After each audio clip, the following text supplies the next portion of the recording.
Welcome back to Yang Daily. I'll be your host, Alex Cheney, bringing you all the Yang news you need to live your life right. Sorry for the late upload today. I'll try to get the next one out soon. Fortunately, not a huge amount of news to get through.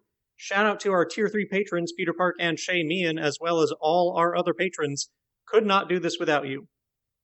A study in England found that antibodies from previous COVID infection, if they offer immunity at all, dissipate within a few months. What this means is that herd immunity, which was a terrible idea from the start, is not a feasible strategy at all, and a vaccine is needed. That vaccine, by the way, contrary to Trump's empty promises, will not be available before the election next Tuesday, and probably not until early next year, as health experts have been saying all along. So the Pennsylvania GOP has been suing to try and get ballots received after November 3rd thrown out because, who wants votes in a democracy? And we all know how fast those things go stale. The Supreme Court just ruled against a motion to segregate ballots received between November 3rd and 6th, but also left it open to reject these ballots in a possible later ruling, essentially saying they will not tell people that ballots received after Election Day won't be counted, but they might not. I honestly can't see how this is anything other than a voter suppression attempt to trick people into voting in a way that could invalidate their vote. If it's not, it's incompetence of an ungodly level. And they are no doubt encouraged by Trump, who has been making numerous remarks recently that the election should be decided on election night and that he doesn't think it's legal for ballots to be counted for weeks afterward. The latter is, of course, an outright falsehood, as ballots can be legally counted up until December 8th. In fact, presidential elections have never officially been decided on election night. They are usually just clear enough for a confident prediction to be made by the media.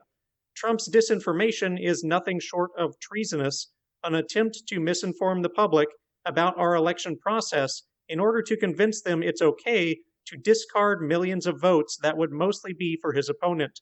It is exactly in line with the coup doctrine we reviewed before.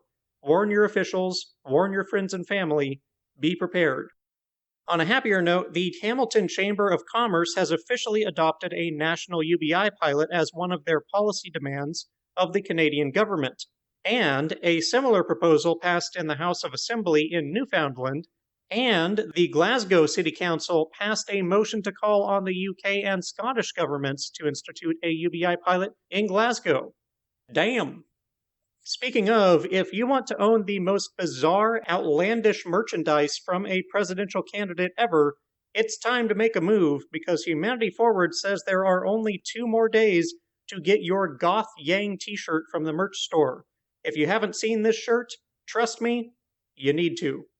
Finally, a number of Humanity Forward candidates are seeing their chances in their respective races upgraded by analysts yesterday. Kara Eastman went from toss-up to tilt Democratic in Nebraska, same for Lulu Sakely in Texas, and many more were bumped up as well. The experts are rating a strong majority of races going to the Democrats, but overconfidence did not work well last time, and we already see how much voter suppression we are in for. Don't leave anything to chance. Volunteer, donate, vote. There are too many phone banking and volunteer events to cover, so pick your favorite Humanity Forward candidate who has a good chance of winning in the polls. It's a few days out from the election. I guarantee you they have an event going on. Join it, win the race, profit with a functioning government. And that'll do it for today's Yang Daily. Bookmark and share the COVID immunity article, Trump's traitorous remarks, and the UBI pilot initiatives. Get your Goth Yang shirt. Help a Humanity Forward candidate win their race. Help recruit other organizations to the cause and get everyone to sign the UBI petition. Flood Congress and Trump with calls, tweets, and letters using the Resist Bot or Income Movement easy contacts below. If you need help, consult Humanity Forward, the Income Movement Aid Database, the Mission Asset Fund, United Way, or the H3 podcast thread. And don't forget to Yang Daily.